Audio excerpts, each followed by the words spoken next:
Hello friends, આજના આપણા ટોપિકની અંદર આપણે ડિસ્કસ કરવાના છે બીકોમની અંદર આવતું chapter piecemeal distribution of cash among the partner. અત્યાર સુધી આપણે થિયરિકલ અને પ્રેક્ટિકલ બે ક્વેશ્ચન લર્ન કર્યા છે. આજે આપણે third question piecemeal distribution of cash among the પાર્ટનરનો લર્ન કરવાના છે. ક્વેશ્ચન નંબર 3 સાથે આપણે આગળ વધીએ. N, S and V are the partners sharing profit and loss in the ratio of 4:5:1. Their balance sheet is as under. In the balance sheet, liabilities at capital reserve accounts. This reserve distributed to the partner in capital accounts. Contingency reserve also distributed to partners capital accounts. N loan, S loan is the partner loan and credit. Outside liability is the creditor and to partner loan and the capital. Assets, sundry assets and cash on hand. Partnership form dissolve and asset realizes under first installment, second installment, third installment. The contingent liability of 1000 was finally settled in 700 during the second installment. તો સ્ટાર્ટિંગમાં આપણી પાસે contingent liability છે 1000 રૂપીસની અને જે આપણા second ઇન્સ્ટોલમેન્ટમાં 700માં settle થઈ. તો આ 1000 જે આપણી કન્ટિન્જન્ટ લાયબિલિટી છે એ ફર્સ્ટ ઇન્સ્ટોલમેન્ટમાંથી આપણે 1000 રૂપીસ સેપરેટલી રાખશું અને સેકન્ડ ઇન્સ્ટોલમેન્ટ ટાઈમે 700નું પેમેન્ટ થશે એટલે 300 આપને એક્સેસ મળશે જે આપણે પાર્ટનર્સમાં રિઝર્વ તરીકે ડિસ્ટ્રીબ્યુટ કરી દઈશું. Realisation expense was estimated 2001, actual expense 1500. So 2000 આપણો રિયલાઇઝેશન એક્સપેન્સ છે અને એસ્ટિમેટેડ છે તો આપણે ફર્સ્ટ ઇન્સ્ટોલમેન્ટમાં 2000 સેપરેટલી રાખી દઈશું અને લાસ્ટમાં મતલબ લાસ્ટ ઇન્સ્ટોલમેન્ટ જ્યારે આપણે રિકવર થશે ત્યારે આપણે ડિફરન્સ 500 એમાં એડ બેક કરી દઈશું.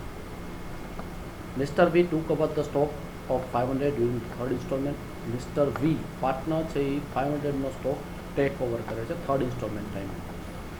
And unaccounted expense 600 was paid અને 600 આપણો એક્સપેન્સ છે જે આપણે રેકોર્ડ નથી કર્યો જેનું આપણે પેમેન્ટ કર્યું છે તો આ પણ આપણે થર્ડ ઇન્સ્ટોલમેન્ટમાં આ બંનેને એડજસ્ટમેન્ટ આપવું પડશે. Prepare a statement showing piecemeal distribution of cash among the partner as per surplus capital method. તો સરપ્લસ કેપિટલ મેથડ પ્રમાણે આપણે એનું ડિસ્ટ્રીબ્યુશન કરવાનું. તો ફર્સ્ટ આપણે આઉટસાઇડ લાયબિલિટી પેમેન્ટ કરી દઈ અને પાર્ટનરની જ્યારે વાત આવે સરપ્લસ કેપિટલની તો એની આપણે વર્કિંગ નોટ કરવાની છે જેના ઉપરથી આપણે સરપ્લસ કેપિટલ ફાઇન્ડ કરીએ છીએ અને પેમેન્ટ કરીએ છીએ. તો પહેલાં આપણે નોર્મલ આપણું જે સ્ટેટમેન્ટ છે એ પ્રિપેર કરી લઈએ. તો આન્સર જ્યાં આપણી પાસે cash, unit column, creditor, and loan, V loan. Clear? તો હવે આપણે પાર્ટનરની જે લોન છે એને આપણે 1 by 1 ઇન્સ્ટોલમેન્ટ પ્રમાણે. તો ફર્સ્ટ ઇન્સ્ટોલમેન્ટ 10,000નું છે એની સામે આપણી પાસે રિઝર્વ છે તો આ રિઝર્વ પહેલાં ડિસ્ટ્રીબ્યુટ કરશું. બેલેન્સ કેશ 3000, ક્રેડિટર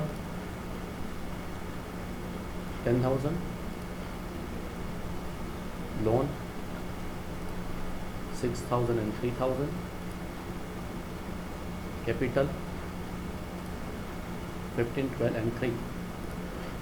તો આ balance as per balance sheet. હવે આપણી પાસે આ બે રિઝર્વ્સ છે, reserve account and contingency reserve. આ પાર્ટનર કેપિટલમાં આપણે ડિસ્ટ્રીબ્યુટ કરીએ પીએસઆરમાં. તો રિઝર્વ અકાઉન્ટ ડિસ્ટ્રીબ્યુટ થશે 4:5:1ના રેશિયોમાં. એવી રીતે કન્ટિન્જન્સી રિઝર્વ 4,000 છે જે 4:5:1ના રેશિયોમાં ડિસ્ટ્રીબ્યુટ થશે. કન્ટિન્જન્સી રિઝર્વ 4:5:1ના રેશિયો. એટલે હવે આપણે ટોટલ મળી જશે 3,000, creditor 10,000, partner loan 6,000, 3,000 and closing capital. હવે આપણે ફર્સ્ટ ઇન્સ્ટોલમેન્ટ રિસીવ થઈ છે. ફર્સ્ટ ઇન્સ્ટોલમેન્ટ 10,000નું છે તો 10,000 આપણે રિસીવ થશે એટલે હવે આપણી પાસે ટોટલ 13,000 છે. તો 13,000માંથી આપણે એક તો આ કન્ટિન્જન્ટ લાયબિલિટી છે 1000 અને એક્સપેન્સ છે 2,000. આ બે આપણે સેપરેટ રાખવો પડશે. Contingent reserve for liability 1000 and reserve for expense 2000. એટલે હવે ટોટલ કેસ અવેલેબલ આપણી પાસે થઈ જશે 10,000. આ 10,000 છે તો એમાંથી આપણે પેમેન્ટ માટે જોઈએ તો આઉટસાઇડ લાયબિલિટીમાં ફર્સ્ટ આવશે ક્રેડિટર. તો આ 10,000નું પેમેન્ટ આપણે કરી નાખશું ક્રેડિટરને. ક્રેડિટરનું પેમેન્ટ કરશું, બાકીના બધા નીલ. તો કેશ 0 થઈ ગઈ, creditor 0, partner as it is and capital as it is. Now next, આપણી લાયબિલિટી 700 સેકન્ડ ઇન્સ્ટોલમેન્ટમાં થઈ છે. તો ફર્સ્ટ આપણે સેકન્ડ ઇન્સ્ટોલમેન્ટ 20,000નો રિસીવ થશે અને એની સામે 300 આપણી જે રિઝર્વ આવે છે એ પાર્ટનર કેપિટલમાં ડિસ્ટ્રીબ્યુટ. 300 કેવી રીતે? તો 1000 આપણે કન્ટિન્જન્ટ લાયબિલિટીને એસ્ટિમેટ કર્યા હતા ફર્સ્ટ ઇન્સ્ટોલમેન્ટમાં, જેનું સેટલમેન્ટ આપણે 700માં કર્યું છે. 1000 માઇનસ 700 300. તો 300 આપણા જે રિઝર્વ્સ છે રિઝર્વ પાર્ટનરમાં ડિસ્ટ્રીબ્યુટ થાય એટલે 300 આપણે પાર્ટનરમાં રિઝર્વ ડિસ્ટ્રીબ્યુટ કરી દીધી 4, 5, 1ના પ્રપોર્શનમાં. એટલે હવે બેલેન્સ આપણી આટલી થઈ ગઈ. આ કેપિટલનું એડજસ્ટમેન્ટ હતું આપણે ફર્સ્ટ કર્યું. હવે આપણી પાસે ઇન્સ્ટોલમેન્ટ સેકન્ડ ઇન્સ્ટોલમેન્ટ 20,000 અહીંયા રિસીવ થયો છે, plus saving in contingent liability. કેવી રીતે હતું કે 1000માંથી 700નું આપણે પેમેન્ટ કર્યું હોય તો 300 આપણી પાસે કેશ બેલેન્સ વધ્યા હોય એ કેશ આપણે અહીંયા એડ કરીએ એટલે બેલેન્સ અવેલેબલ 20,300. ક્લિયર? તો આ આપણે નેક્સ્ટ પેજમાં લઈએ. બરાબર, અહીંયા જે ક્લોઝિંગ હતી balance available 20,300 cash, loan 6,000, 3,000 and capital. Simple cash, loan as it is. હવે આપણે પાર્ટનરની લોનનું પેમેન્ટ કરી નાખશું. તો 3,000 અને 6,000 ફૂલ્લી 9,000 પે કરી નાખશું. એટલે હવે આપણી પાસે બેલેન્સ વધશે 11,300, ક્રેડિટર 0, લોન 0 અને પાર્ટનર કેપિટલ. તો આ સિચ્યુએશન છે. હવે આપણી પાસે કેશ છે અને પાર્ટનરની કેપિટલનું રીપેમેન્ટ આપણે સરપ્લસ કેપિટલ મેથડથી કરવાનું છે. એ સરપ્લસ કેપિટલ મેથડ માટે આપણે કરીએ વર્કિંગ. તો આ આપણી working note statement showing surplus capital. First partner name and the capital as per balance sheet. Capital as per balance sheet 15, 12 અને 3. 15, 12, 3. રિઝર્વ 6,000, 4,000 આપણે ડિસ્ટ્રીબ્યુટ કરશું. સો રિઝર્વ PSRમાં 4, 5, 1 અને કન્ટિન્જન્સી રિઝર્વ 4,000 એ પણ આવશે. સાથે સાથે અહીંયા જે 1000 અને 700 ડિફરન્સ છે 300, એ 300 પણ પાર્ટનરના કેપિટલમાં એડજસ્ટમેન્ટ આવે છે. એ પાર્ટનરના કેપિટલમાં એ 300 access of contingency reserve for liability 300 છે એ 4, 5, 1ના પ્રપોર્શનમાં 120, 150 અને 300. એટલે capital after adjustment of reserve, જેને આપણે એડજસ્ટેડ કેપિટલ કહીએ. તો આપણી પાસે એડજસ્ટેડ કેપિટલ છે. Divide by profit sharing ratio કરીએ 4, 5, 1 એટલે આપણે યુનિટ કેપિટલ મળી જશે. યુનિટ કેપિટલમાં જે લોએસ્ટ હોય જે પાર્ટનરની કેપિટલ એને બેઝ લઈ અને આપણે પ્રપોર્શનેટ કેપિટલ ફાઇન્ડ કરવાની છે. તો આ કેસમાં એસની લોએસ્ટ કેપિટલ છે ને મલ્ટીપ્લાય શેર ઇન પ્રોફિટ કરીએ એટલે આપણે પ્રપોર્શનેટ કેપિટલ મળી જશે. Less proportionate capital calculation is base capital that is 3,330 multiply share in profit.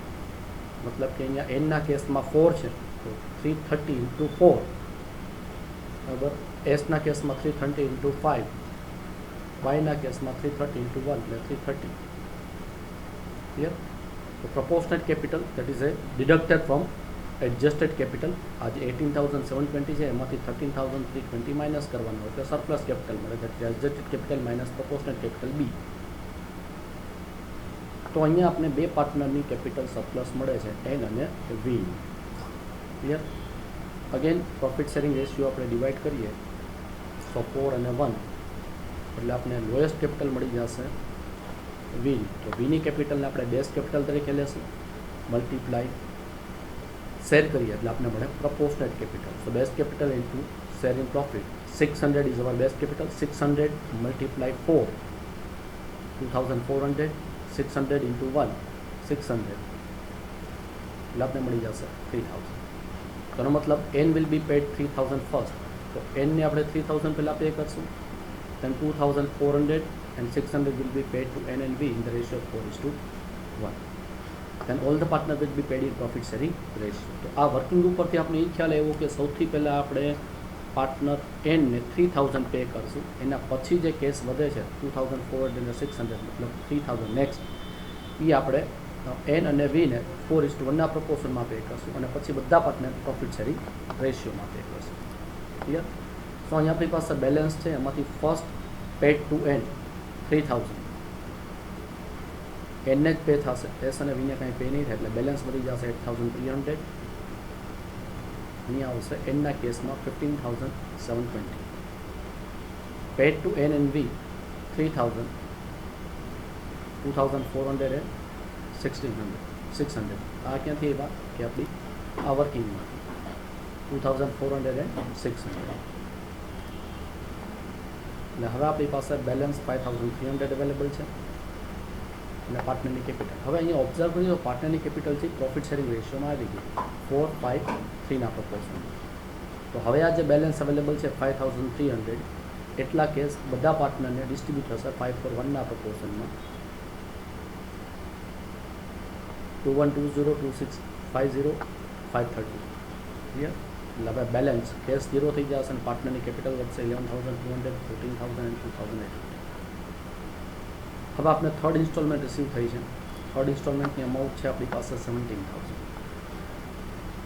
અને અહીંયા આપણો 2,000ની સામે 1,500નો એક્સપેન્સ હતો, એટલે 500 આપણે કેસ થશે અને 600 અને આ પાર્ટનરનો સ્ટોક ટેક ઓવર કર્યો છે એ 3 એડજસ્ટમેન્ટ આપણે આપવાના થશે. Third installment 17,000, access of reserve for expense 2,000 minus 1,500 એટલે 500. તો એ 500 આપણે કેશમાં એડ કરશું, એટલા કેશ આપણી પાસે વધશે. એની સામે સ્ટોક 500નો અને 600 એક્સપેન્સ. તો stock by V 500 and unaccounted expense paid 600 minus કરશું, એટલે હવે ટોટલ બેલેન્સ આપણી પાસે 17,400 આવે છે. આ 17,400 પેડ ટુ ઓલ ઇન 4:5:1ના પ્રપોર્શન.